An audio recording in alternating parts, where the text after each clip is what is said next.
Do you want me to say some of these things sometimes? Do you want me to start saying, you're listening to an imperfect leader? If you can do it, then do it right now. Be efficient. Go.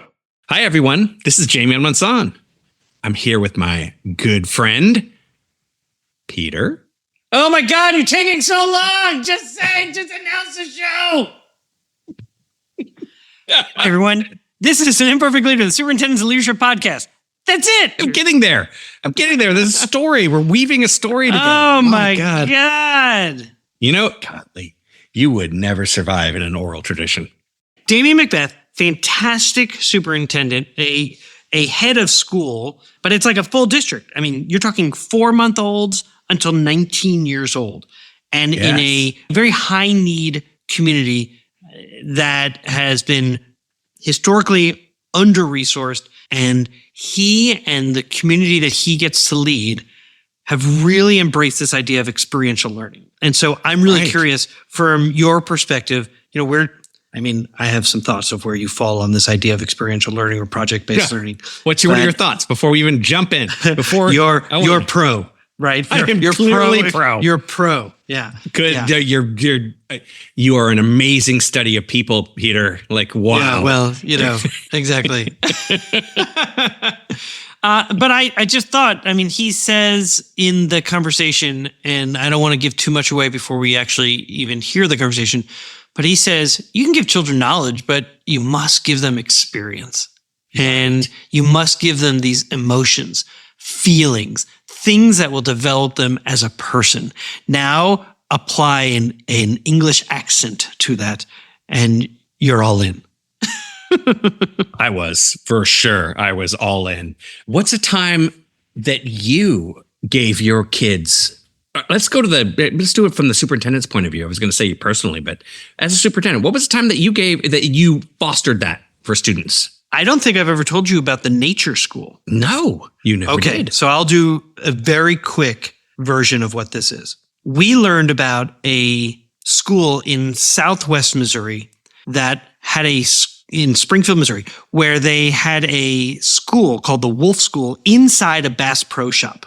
50 kids, 25 boys, 25 girls, got to spend the entire year doing experiential learning. And they would take weekly field trips to different places around the southwest of Missouri and learn all about the outdoors. And that was their classroom. And we decided that we wanted to create something very similar to say that the four walls of a classroom shouldn't be the only place where children learn. What if we could create a nature school that wouldn't just be for 50 kids, but would be for all 20,000 or 22,000 children in our county? And so we approached our school board, the Missouri Department of Conservation under the leadership of Sarah Parker Pauley, and we created the nature school. It's like the most amazing place. So you could look it up, Boone County Nature School. And this is where every fifth grader would get to spend 7 days there learning about karst topography, so your caves. They'd learn about the plains. They'd learn about forests. They'd learn about water, all the different features. They would do experiments at the school, but also learning how to hike, learning how to navigate, learning how to kayak, how to fish, how to do archery. And then they had to bring a project of interest back to their school and then come back at some point and do a celebration and an education for the community. So if they were learning how to figure out water quality at the nature school, they would then maybe go back to their own communities and look at the creeks around their schools to say, okay, what is living in these creeks and is this a viable water source? And then potentially go to city council and make presentations around conservation. And so we wanted them, it's like the best example of project-based, place-based,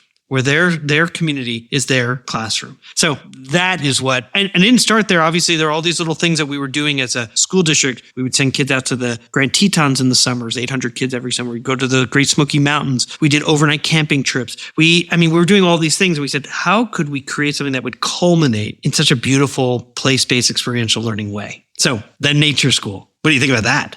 It's amazing. I love it. Here's my question. What prevents us from creating the equivalent for other experiences in schooling? Why do we stick to the model that we have? Inertia? Do you mean 8:00, the bell rings, everybody walks in, they get into their rows, they open up to a certain page, they learn, they might read aloud, they may have some small group instruction, they go to recess, they go to PE or art, they do some additional math instruction and then go home. Why don't we do more experiential learning? Yes. Yeah. Well, why do you think? System. I think cultures are harder than people think to change. In fact, Damian even says this in his after action review that I think is well. Okay, so we don't get go there. To that. Yes. Okay. So let's listen to the conversation, and then we'll come back and we'll talk about Damian McBeath. You're listening to An Imperfect Leader, the Superintendents and Leadership Podcast. Imperfect leaders. Are you facing challenges filling open speech-language pathologist positions within your district? Kind of a silly question because I know you are. MPAT Speech understands the critical need for qualified professionals in your schools. They recognize that communication lies at the heart of academic success, and that's why they're dedicated to helping you bridge the gap by offering expert therapists and innovative telehealth solutions. Don't let open positions hinder your students' success. Partner with MPAT Speech today and ensure every child in your district has access to the speech therapy they deserve. MPAT Speech. EMPAT Empowering students, empowering schools. Today on An Imperfect Leader, my guest is Damian McBeath, an author and principal of the John Wallis Church of England Academy. And how did we end our correspondence? You're my newfound bestie. So newfound bestie, it's good to meet you in person though. Welcome to An Imperfect Leader. Thank you so much. It's exciting, right? That's great. Yeah. It's my first transatlantic podcast. So this is great. Well, that is worth celebrating, I think. That's exciting, though. That's wonderful. Well, our podcast sometimes strays from superintendents and as the guest. And sometimes we do get a chance to talk with leaders outside the U.S. And so I wonder if we could start with your school. Tell us a little bit about your school. Yeah, we're a school in Kent, in England. We have about 2,000 pupils on site. We serve one of the most economically disadvantaged areas in England. We're in the top 1%. Our youngest, I don't want to call them pupils because at this age they're children, is 4 months old. And we go all the way from 4 months all the way up to 19 before our children are getting ready for the world of university and work and exciting things beyond school. So it's a whole journey, the whole education journey. Very few people are familiar with Scott Nearing. He was an American author, a qualitative researcher. He traveled around the United States, I think from the years 1910 to 1912. And what he was looking to do was to document the different ways that communities were approaching education. And he asked this question to the public: does education exist for children, or do children exist for education? And I think about that all the time. And when I was reading about your Expanding Horizons program, I really felt like Scott Nearing would have been blown away by the experiences and expectations your school has for children.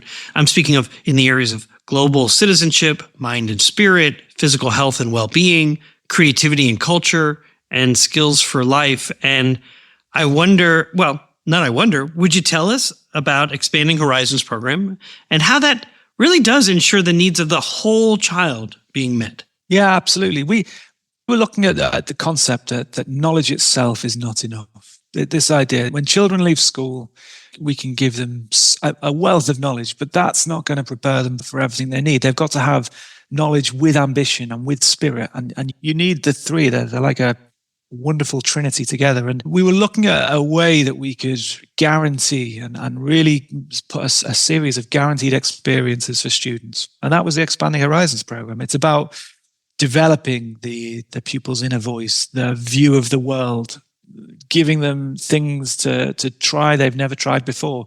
And it might be simple things like rolling down a hill, building a den, flying a kite, things that sometimes we take for granted, but we should make sure that every child gets to experience these really wonderful things. So we built a program that developed that. And as we were doing it, we realized there were quite kind of grand sounding headings that we put them under, but it's to do with that well-being. It's to do with physical health. It's to do with developing the mind as well as the body and doing lots of really fun things as well at the time. I was thinking of the flying of a kite. I think is such a wonderful metaphor for a lot of the work that we do. This idea of productive struggle, the trying things out. And I look at my own child where it seemed that just the act of flying a kite seemed pretty intuitive, but no, he's just like sitting there running and dragging this thing on the ground and having the patience to say, oh, so what worked, what didn't work? Why do you think that's happening? How might you do it differently? And to see that productive struggle of their brains really starting to think about lift. And then I bet you can then really incorporate some of the standards of education and thinking about the physics of how these things operate and how they work and why they work and those types of things. So I imagine it's really this emphasis on experiential learning, those experiences that make the learning stick, as opposed to having children memorize the periodic table. For what purpose? Yeah, I mean, it's neuroplasticity, right? It's the idea that your mind will remember events and things that you do and experiences, and for some of our children, we need to help build these super pathways, these super highways of connections between neurons. We've got to help shape them, and we can't take it for granted that they will have those outside of school, because not all children do. So, yeah, it's something that I'm passionate about, because I feel that without that, you're not developing the whole child. You can give children knowledge, but you must give them experience. You must give them these emotions, feelings, things that will develop them as a person. Yeah, and if as the way you described your school as serving some of the neediest in your country or in your region, and thinking of, if we're talking about, cortisol in the brain, those negative experiences raise their stress levels, and that cortisol will imprint those experiences, whatever those negative experiences were.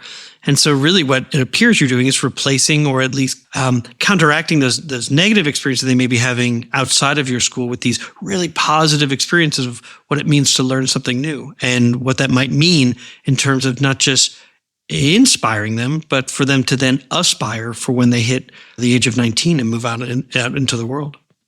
It's that knowledge, aspiration, and spirit. That's what they need. I love it. If you're just joining us, my guest today is Damian McBeath, principal of the John Wallis Academy. Now, Damian, you and I, we were connected through a mutual friend in the UK, Lizzie, and I know she wanted me to learn more about your school's innovative and successful approach to teaching children. Is it fair to say that phones were quickly becoming an impediment for you and your staff? Yeah, for multiple reasons. They have been for a while, not just in our school. I think lots of places as well. Yeah, I mean, what I learned about you, not only that you were working on this in your own school, but that this has really become an important issue for schools throughout the UK. And I read about your opportunity to address Parliament, for which I'm very interested in that, because at least traditionally here in the US, Congress is a fairly passive experience. Whereas when I get to watch like House of Commons with, an individual stands up and speaks, and then others stand up, and there's like a roar. It's sport. I mean, it's like a full active, like full contact sport. I don't know if that's just what I see when I turn on the BBC or our C-SPAN sometimes shows Parliament. I imagine that wasn't your experience when you're testifying for them.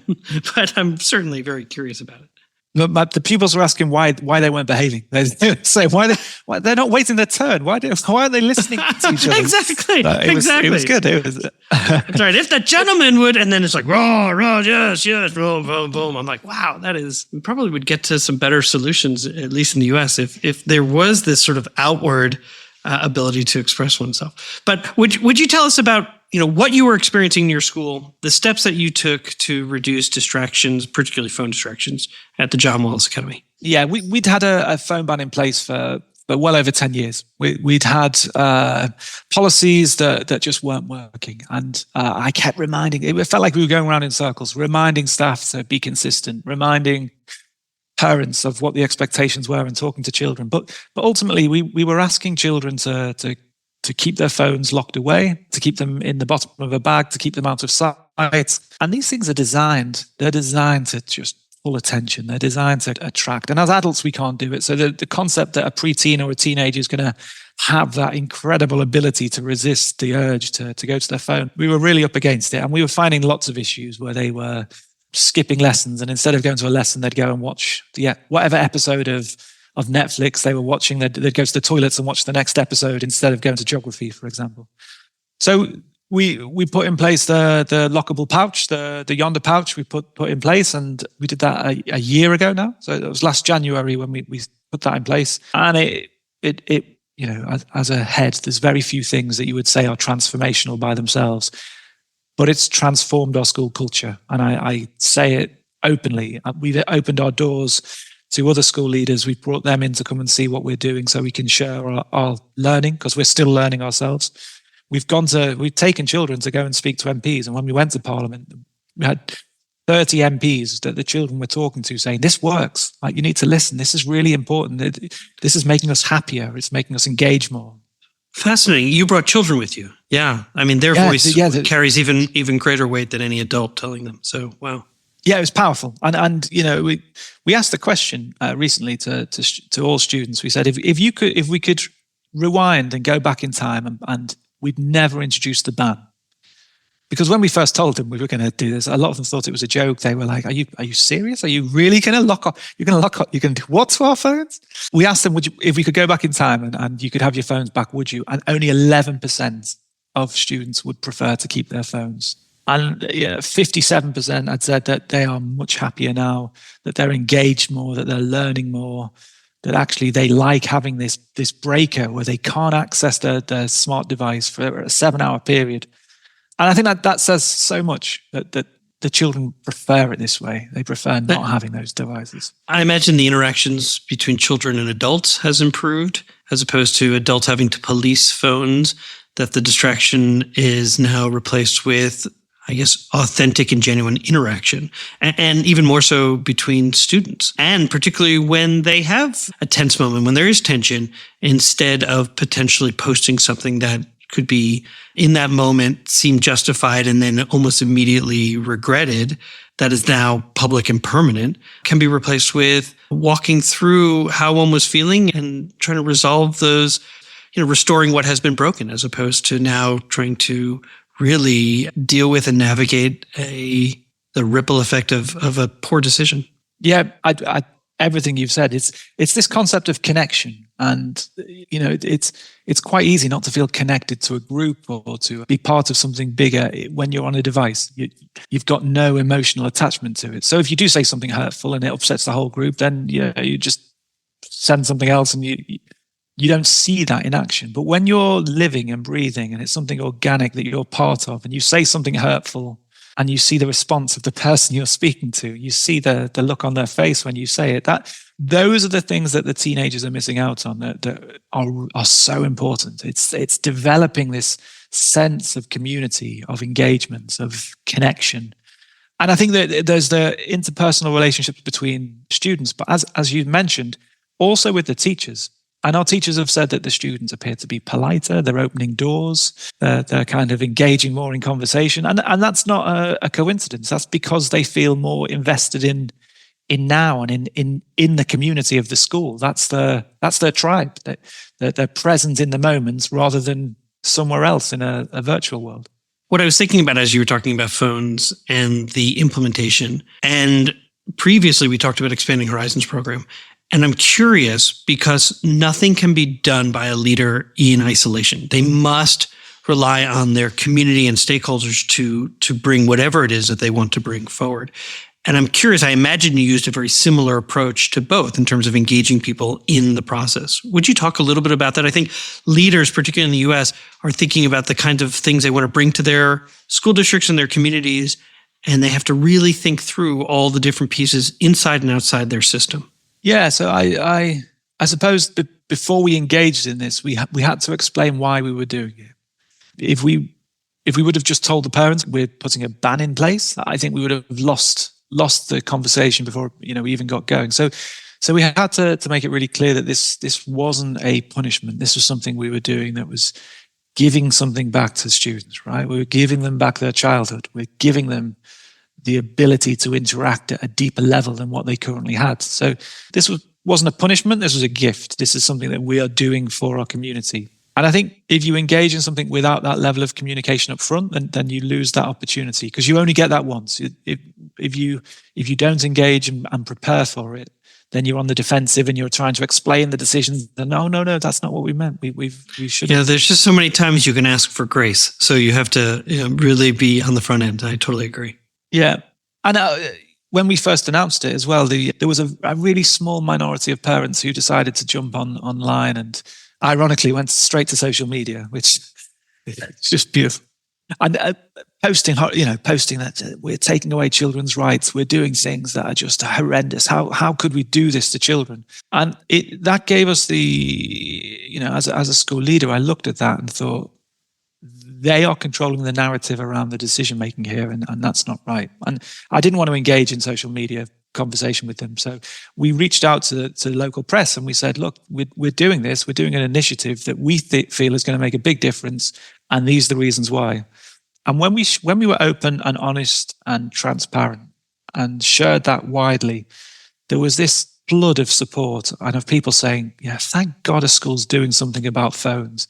And all of a sudden, everybody started talking about, everyone was like, oh my, yeah, teenagers and phones, it's a real issue. And people were beginning to talk. And then parents were relaying issues they had at home that they hadn't opened up about. And it was a great insight into, if you're authentic as a leader, if you are just transparent and clear, this is why we're doing it. And we didn't have all the answers at the time. It was something quite new. It was something that not many schools had done.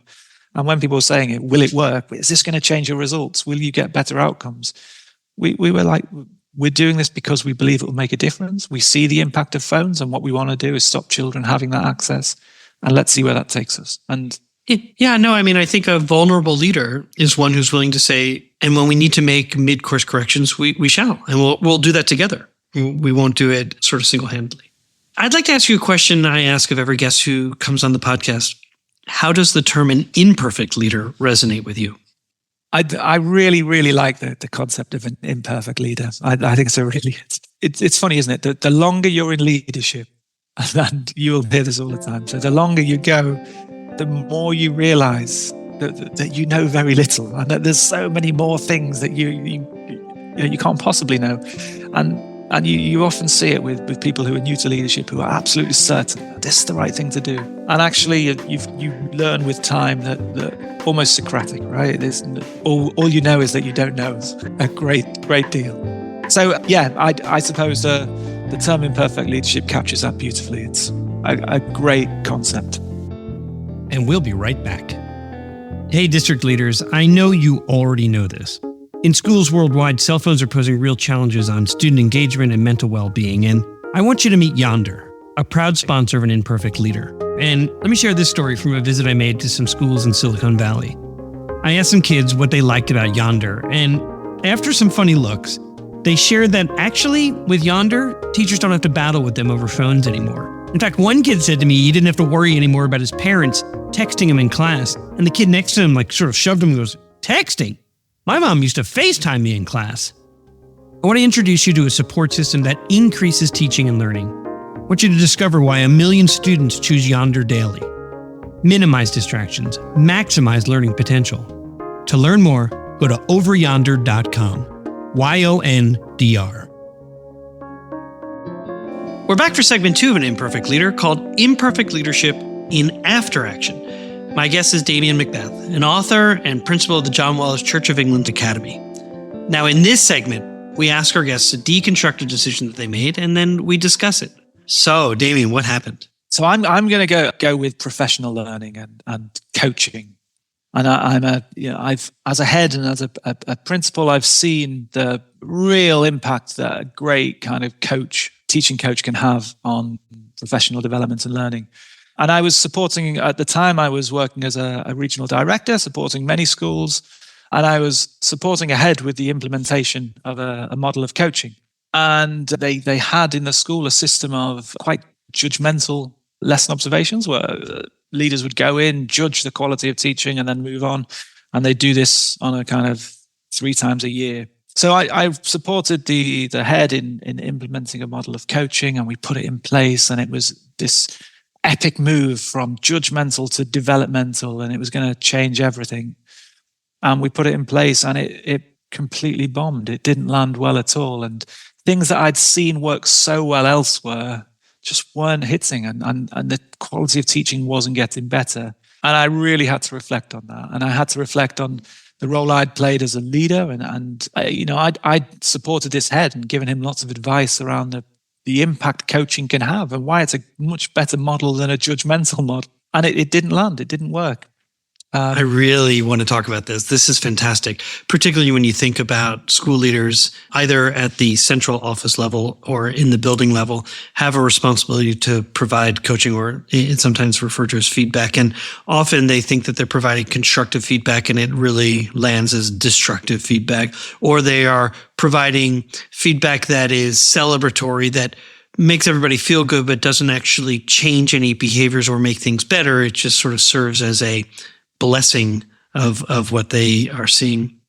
And then there are those who really do try to approach it through this appreciative inquiry lens of saying, here are the things that I see that are going well. Now let's talk about how do we get more of that, as opposed to what I've actually coined this phrase called active negative data, which is sort of the perseverating over what's not going well and trying to fix that. It's a sort of polar opposite to appreciative inquiry. And so I'm curious, what got overlooked in this situation for you that seemed to have worked in other situations? So we'd be using an incremental model. So the concept that you identify the key moments of practice, key thing that will make the biggest difference, and the teacher will work on that for a period of 2 weeks, and then the other member of staff would come back and support that teacher to improve, and that they'd work through. And we'd moved away from the judgmental model, as I said. I think what happened was there was a culture where teachers didn't see themselves as change makers. The culture of the school was very much around, you do what you're told to do. And when we'd taken that judgmental model out, and we rolled out the coaching, they would listen to their coach, they would nod, they'd say all the right things, and then they would go back to doing what they were doing every single day, and didn't see themselves as the ones who were going to make the biggest difference, and didn't see the impact of this coaching as there to support them. So people didn't change because we'd focused on an element or a system before culture. We hadn't got the culture right first, and that was a fundamental flaw in everything. Yeah, that's fascinating. Yeah. I mean, it makes total sense. You, if I understand correctly, you entered a cultural field that really was primarily driven by compliance and not reflective practice. And here you were asking people to engage in reflective practice before they had even understood why that's important or how to do that, and to even consider changing the way that they approach things. Does that seem right? Yeah, exactly that. It was almost saying, right, we're now going to do reflective practice, and everyone in the room nodding and saying, great. Tell me how to do that. Yeah, how do we do it? I know. Oh my God. I hadn't thought about it that way until you kind of painted it back to me. But that was what it was. It was a feeling of, this is great. We're not going to be judged anymore. Tell us what to do. And it just didn't land. And it really spoke to me a lot about culture. It spoke to me about, you've got to get the trust. You've got to get the relationships right. You've got to make sure that tier, it's Lencioni, right? It's getting the level of trust right first, and you build from there and you build up. And we hadn't. And we'd moved straight to a strategy. We've moved straight to a model that worked elsewhere, and it worked elsewhere because all the layers underneath it were a lot tighter. And because of that, it didn't land. So you said something interesting about relationships. That's always my third question. So what did you learn about relationships, or what new relationships were formed? I think trust is everything. And I think with relationship between the coach and the coachee, between myself and the principal, between the principal and the school, we hadn't given enough time to build those layers of trust. We'd moved straight to strategy, and we'd gone straight to, this is what we're going to do. And if you do that without having the safety net, the kind of the belief that everyone's here for the right reason, and you do that through developing culture, you do that through mission, through vision, through deep discussions around why you get up every morning and come to do this incredible job. Yes. And my mentor calls that your moral focus. Why do you get up every morning to do this work? And the second piece she talks about is the compelling purpose that you create together. So you ask a question that comes from Peter Senge's work out of MIT around systems thinking or systems design, which is, what do we want to create together? And then you begin to say, and how do we want to be together? because it is those nested patterns, those behaviors, whether it's empathy and compassion or curiosity. Everything that I was reading about as you wrote and as you created together the Expanding Horizons program had to have been rooted in a deep relationship that you had with the people that were in your sphere. And I guess it goes back to what was overlooked at that particular place. They hadn't done that work yet. That was important, primary work. When we rolled out Expanding Horizons, one of the first things we did, we all the teachers went off for a day. They went to go and do the experiences, because by doing them, you come back with a feeling. And they were coming back, and then we would discuss, how did it make you feel? So some teachers went for roller coasters and all sorts, and some teachers were flying kites. They came back with great photos and stories. They'd been laughing, and we then we came at something from a shared experience that we could talk about. In the second scenario, the case that when you're looking at kind of implementing a model where you haven't got that, you haven't got the same shared experience. It was a school that was trying to change a system, but it was based on changing a system with a system. And if the first one was broken, if you're not doing the work that sits underneath it, if you're not doing that foundational work, then you just put another broken system on the top.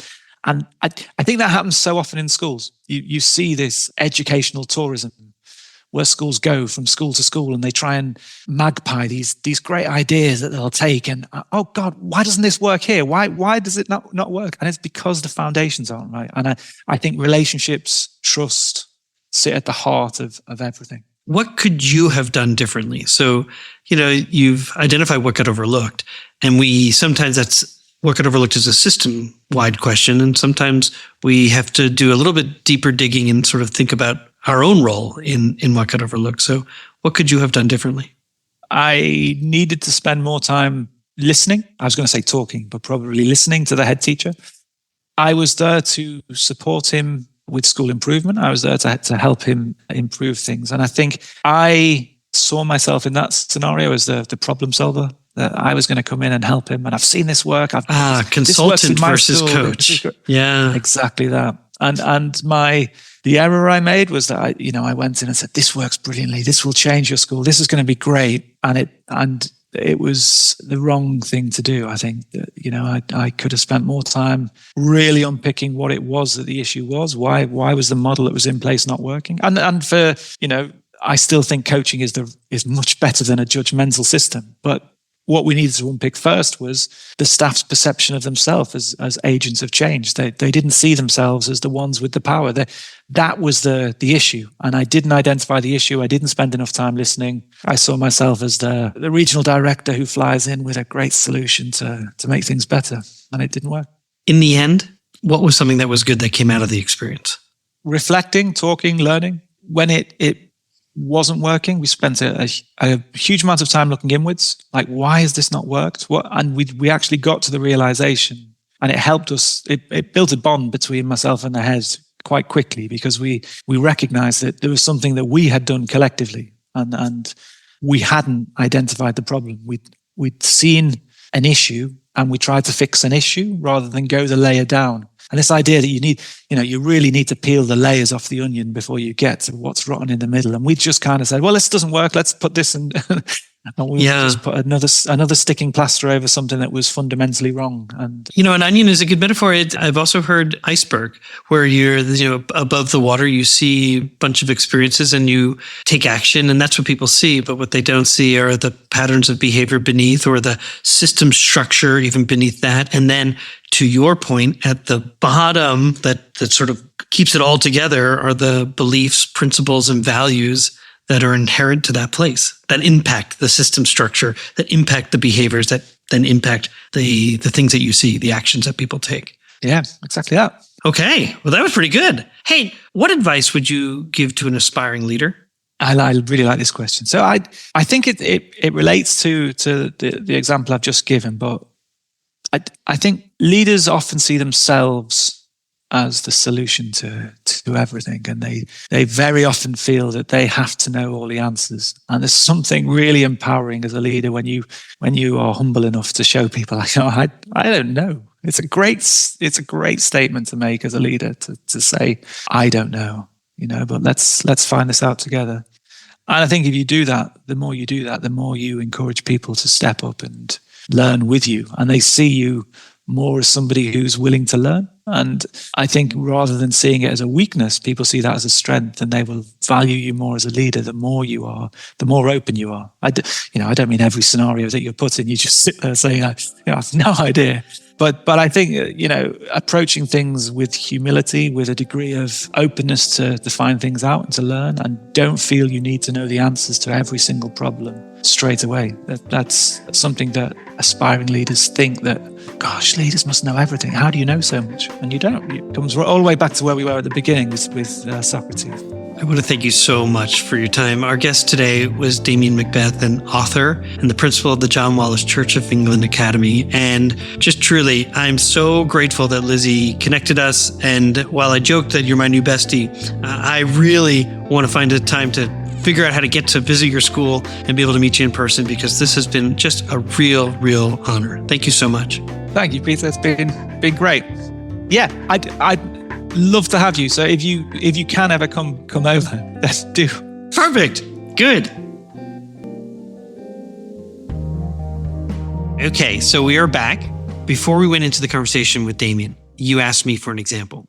I wonder, for either your own experiences or your own child or one of your children, is there an experience that you could share? Joaquin, thank God, is in college now and getting to make some movies. He's making films. Like, he's studying film, and he's like, actually, the thing that I find most interesting is the club that I join where we make films. And they pool their money together, which is like maybe $5,000 or something like that. But that's the entire club pools their money, and everybody gets to pitch a film that they want to make with that $5,000. I love it. And then they vote? And whoever gets the pitch, whoever wins the pitch, gets all of the money, and everybody else makes that film. Oh, that's so cool. Isn't it cool? That's so he's really like, cool. Now he's learning to be a grip. He's learning to, he hasn't pitched yet. And he's thinking about it. He's getting all excited about it because he's nervous, because you go up against, 5 other people, but he's getting to do a lot of different pieces on a film. That is an amazing example. And one where I imagine you're thinking, and that should be the norm for kids everywhere. 100%.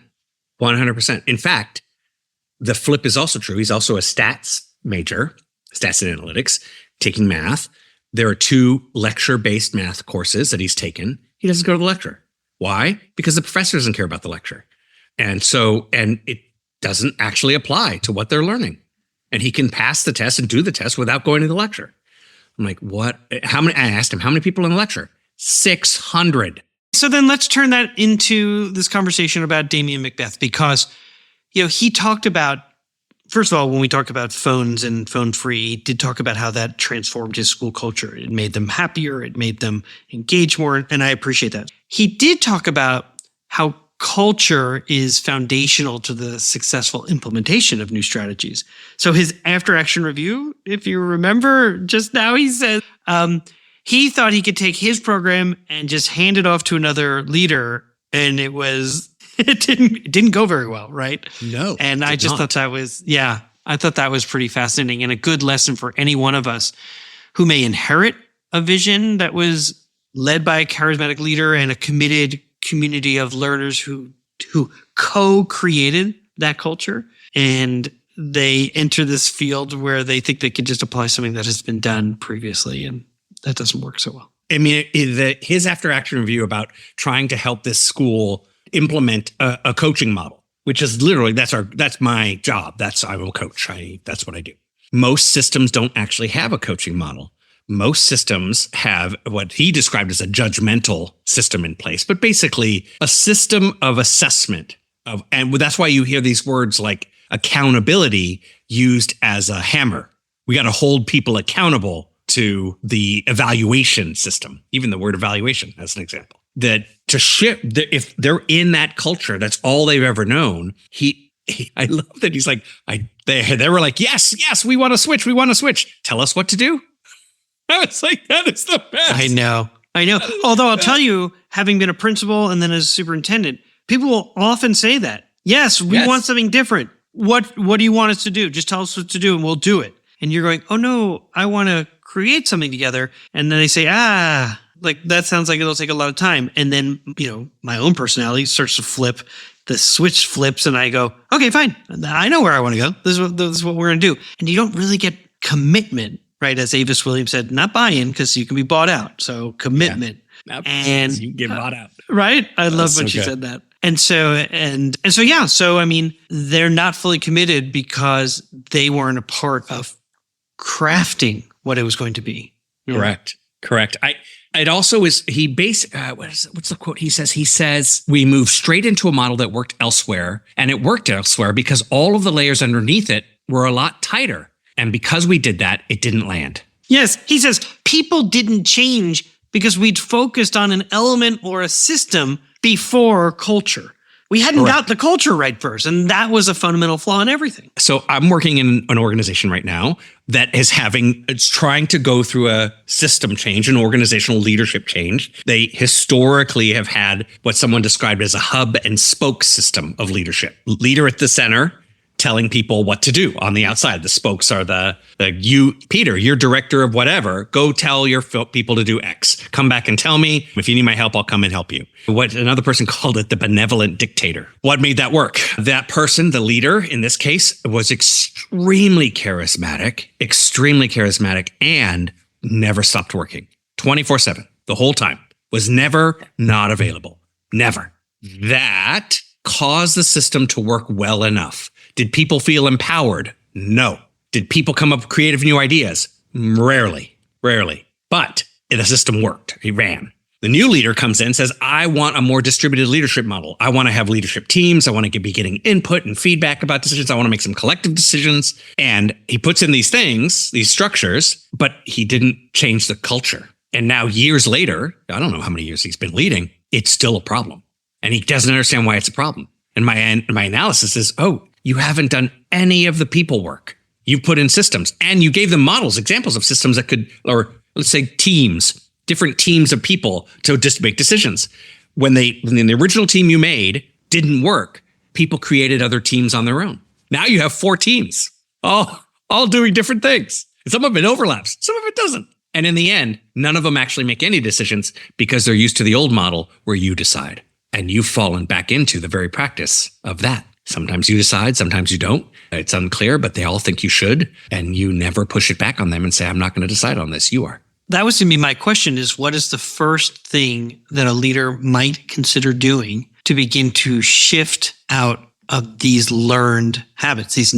It really is a nested pattern. It is not the kind of nested pattern one craves, because it's not shared leadership. It's not highly collaborative. It isn't engaging in empathy and compassion and curiosity and courage and all those types of things. It is one that is rooted in, I wouldn't say fear, except to maybe say fear of making a decision because you believe that the ultimate person who makes the decision is the leader at the center of this. Yes. At the center of it all. And so, it's fear of, why would I make this decision? Someone else is going to make it. So that's a long way of saying, what's the first step? The first step to me is always, what are your values? Do you really truly want everyone in your people in your team to be empowered to make decisions that they believe are the best decisions for the people that they serve? And if your answer to that question is yes, which most people say yes, but when you say yes to that, that means that you actually have to. You can do a consensus. You could figure out how to come to some kind of consensus process. Let's say it's a majority vote or whatever you want to use. Like you all weigh in. But if the group says this is what we want to do and it doesn't line up with you, leader, you have to go with the group. Yeah, I agree with that. And then that's hard. Because the leader, who's responsible, who ends up taking the accountability, the leader. This is my favorite. Last week I did a quote with Dr. Kane. I want to do another quote here for this particular one, and it's by Julian Weisglass, a professor at my son's school, UCSB at Santa Barbara. And basically he says, true leadership is taking leadership for what matters to you. That means, the example I always give is, I believe racism is wrong deeply in my soul. So I take responsibility for eliminating racism. Will I eliminate racism? No. In fact, when racism happens, even in a place I'm working, you can actually blame me. I'm trying not to, but I'm trying to eliminate it because it matters to me, but I won't succeed. This is really hard for superintendents to do. Yeah. Well, they enter the jobs. First of all, thank you for saying what you just said, because I think that does take courage.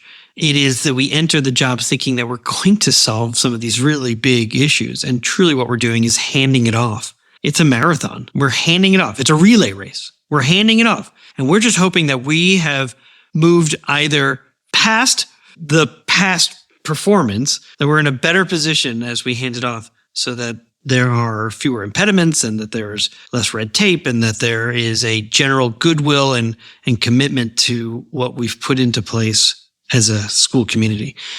I do want to, Damian said that there's something really empowering as a leader when you're humble enough to show people that you just don't know. And you say, let's find this out together. And that really spoke to me of like, one of those first steps is being vulnerable enough to say, I am partly, if not fully responsible for how we got to where we are. And I want to engage in a process that actually says, what is our compelling purpose? What do we say we are doing for kids? And then start mapping that out. And then it's going to take time, but committed to allowing to your example, if consensus is reached and it's not exactly how you wanted to get there, but we all agree on where we want to go, then we're going to give it a try. Let's find this out together. Yeah, I love that.